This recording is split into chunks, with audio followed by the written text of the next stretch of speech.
Your bad habits are killing you. And here's the fix. Let's take an analogy for that matter. Let's say you are eating every single day that dry, unhealthy cup noodles. And someone comes to you with an offer.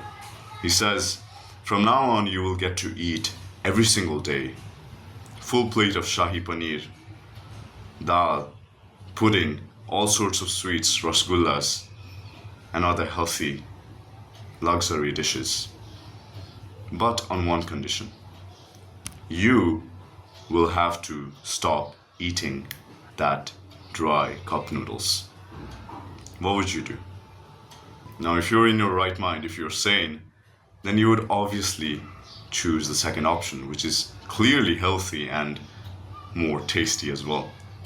So your habits are just like that. Once you get exposure to higher taste, your inclination, your interest, your attachment towards the lower taste automatically vanishes.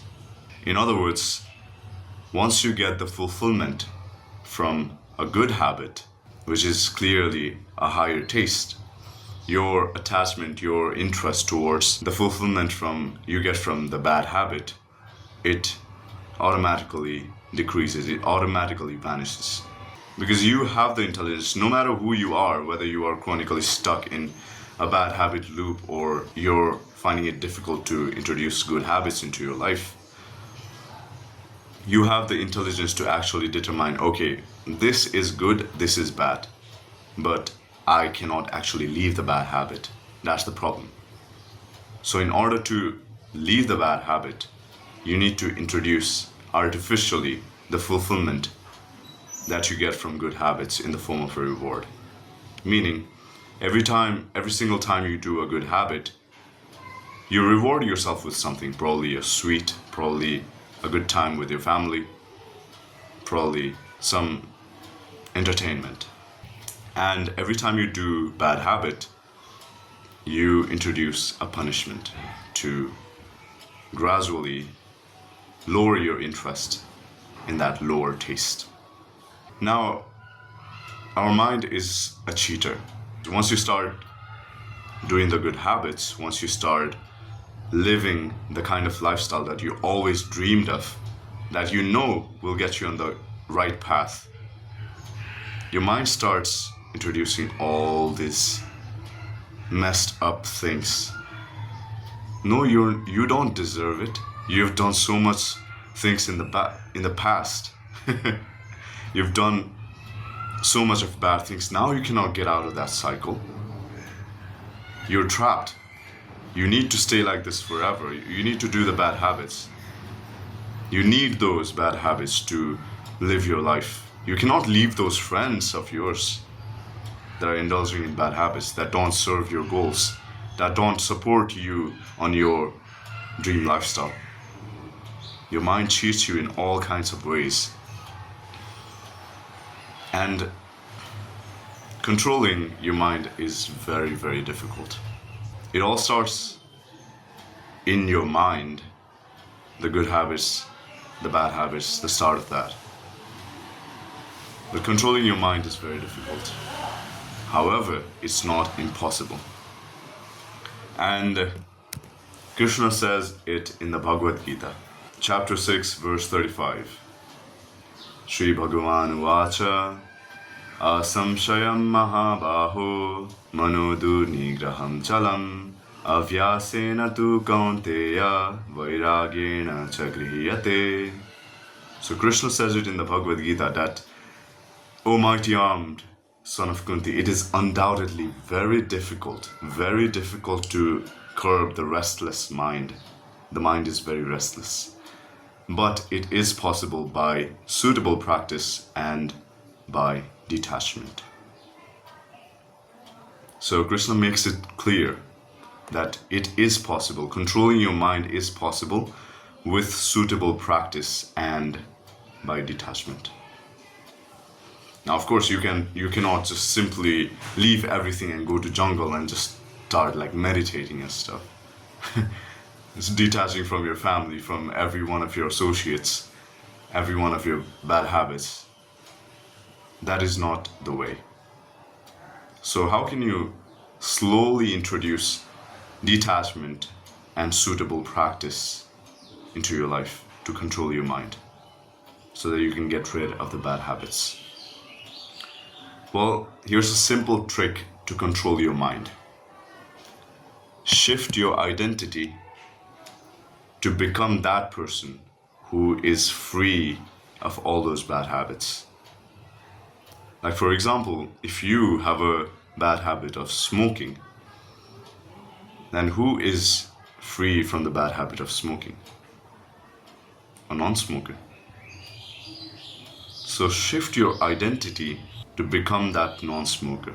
Instead of saying, oh, I'm trying to quit smoking, but thinking in your mind like, I'm still a smoker, I'm just trying to quit smoking. Just simply, boldly say to yourself, I am a non-smoker. It doesn't matter since when. Your mind might introduce, oh, you were smoking just yesterday or something, just last week something. Just clearly say, I am a non-smoker. It doesn't matter since when I am a non-smoker, but now I am a non-smoker. You see how powerful that is? When you identify yourself with that new identity, your actions align with that. Now, whenever you go outside and whenever someone tells you, oh, just one puff, one smoke, just one cigarette, you're like, no, I'm a non-smoker. So, when you introduce that new identity into your being, that actually takes you out of the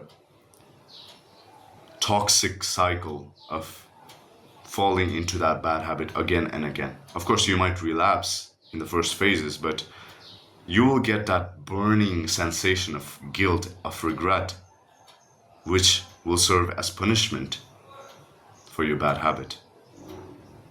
And you'll get that fire, that motivation to actually break free from that and fully embrace that new identity as a non-smoker. You'll be free from all of those smoker friends, so-called friends. And actually, you'll start associating with other like-minded people, other non-smokers, which will further progress your non-smoking journey. And that is the way to actually break free from your bad habits. But here's the thing. If you're anything like me, I believe you don't have just one single bad habit. You probably masturbate every single day. You probably indulge in some kind of intoxication, be it drinking, smoking, whatever. You probably have content addiction, anime addiction, whatever. So, in that case, instead of introducing multiple different identities like I am a non-smoker, I am a nature lover, I am an athlete, whatever it be, instead of introducing 10 different identities and just puzzling your mind more, like how many more identities can you introduce before you get confused, before you get overwhelmed? Not much, probably 1 or 2, at max 3. But if you want to just simply get rid of all the bad habits you have, then simply just introduce one single identity that has it all. That identity comes from being a Krishna conscious person who is fully devoted to God. Now, what does a Krishna conscious person do?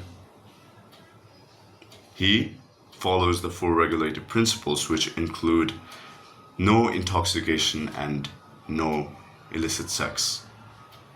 He reads the Bhagavad Gita. He chants regularly the Mahamantra, Hare Krishna, Krishna Krishna, Hare Hare, Hare Rama, Rama Rama, Hare Hare. He regularly associates with the devotees. So, all of your bad habits, they get like crushed when you have such a powerful identity to adapt to adopt, to accept and embrace. When you walk the path of God, nothing, no bad habit can touch you, can even disturb you. And I'm speaking this from experience. When you come into Krishna consciousness, 100% of your life problems, they either get solved through intelligence or they become so insignificant that they don't bother you anymore like they used to. In either case, you are truly happy. Your life gets better. Your life gets best, actually, because you're connected to God.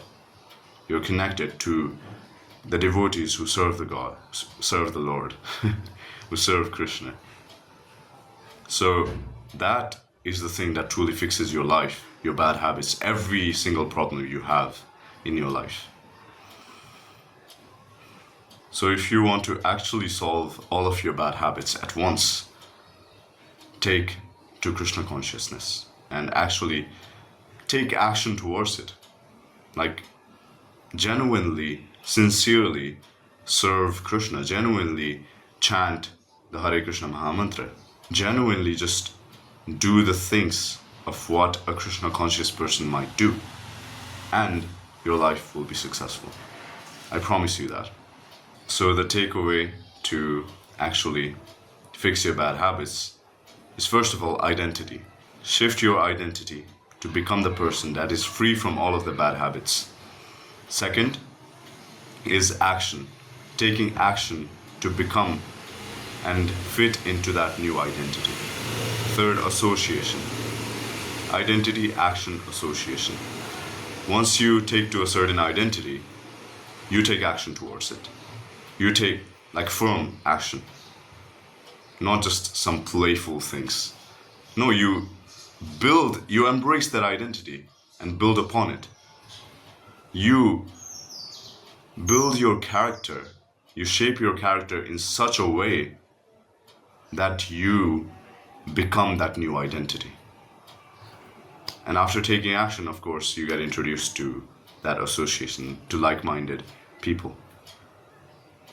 So remember, Krishna consciousness is the one and only single path that will guarantee you that you are free from all of the bad habits, from all of the problems in life. Only by walking the path of Krishna do you get to experience the highest of taste that is ever known to mankind. There is no higher taste than that of Krishna consciousness. There is no higher taste that is to be experienced other than Krishna.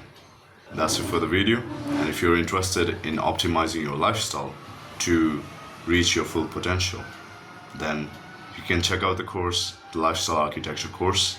Links in the description. And also, if you want to go for a one-on-one coaching package, links in the description as well.